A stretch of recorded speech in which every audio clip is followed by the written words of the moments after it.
Hi guys, very good morning. This side Rajesh from RD Education Services, and in this presentation, basically, I'm going to talk about HICs. What is HICs, how it works, and other respective questions which must be having in your mind. So, I'm trying to answer all those questions. HIC sale is a sale carried out between the original importer and other buyer, while the goods are in transit on high seas. In other words, when the original importer sell the goods to third person after it dispatch from the port of loading and before arrival at the port of discharge for custom clearance. Such transactions are termed as high sea sale transaction. Such transactions are covered under the definition of interstate supply and hence the provisions of the IGST Act apply. It can be explained with the help of an example.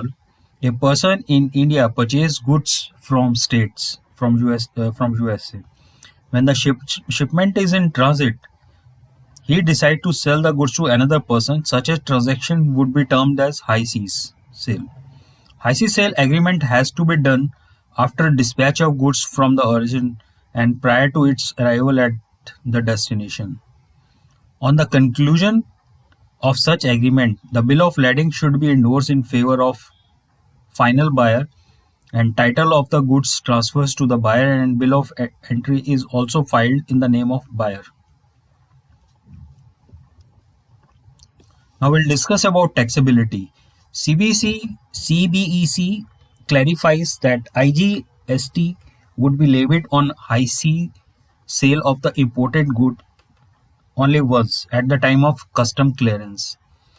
The CBEC has issued circular number 33/2017 custom dated 1st August 2017, clarifying that in respect of high sea sale, imported goods, IGST would be levied only once at the time of custom clearance.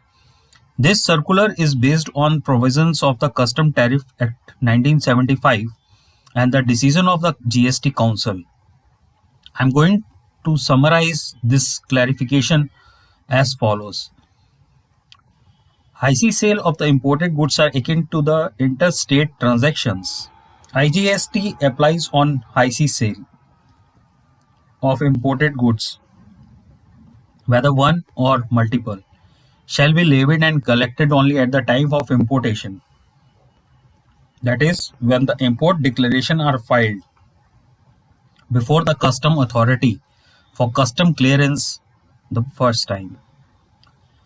The value addition accruing in each HSS transaction shall also form part of the value for levying of the IGST. Now I'm going to discuss about how this transaction work out. The procedure of high sea sale along with the simple example going to discuss about high sea sale transaction, how it works. An overseas seller supplies good to B, an overseas buyer. Once after the completion of necessary export procedure, A submit all necessary documents to the bank at seller's place.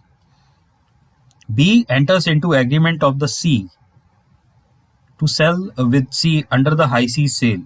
Once after the movement of the goods from territorial border of the exporter but before the arrival of the good at the territorial border of India. B accept documents from his bank which has been sent by A through his bank.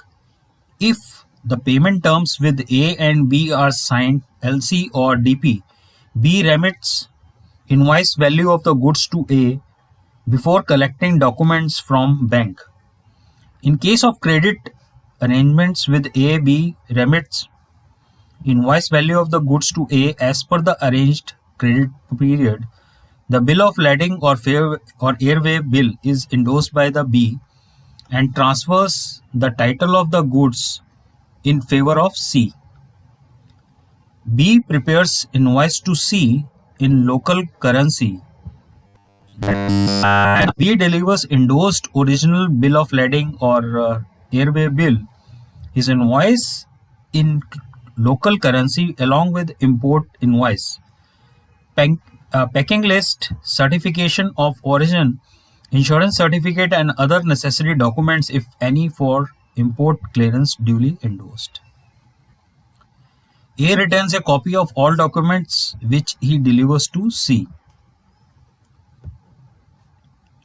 C files bill of entry along with other import documents delivered by A with customs authority. C pay necessary import custom clearance charges with import duty, if any.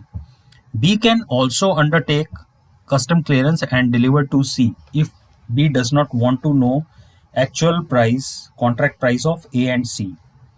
In this case, B is filing documents on behalf of C to hide the selling price between A and B. Once after the completion of import custom clearance procedure, C delivers a copy of bill of entry to B. B files the said bill of entry and other copies of import documents and IC sale documents with the bank. Now I'm going to discuss about how IC sale transaction would be reflected into GST return. In GSTR1 in GSTR1 in table 8 column 4, non-GST supply has to be mentioned. In another return, GSTR3B in 3.1E, non-GST outward supplies. There also we can mention IC sale transaction.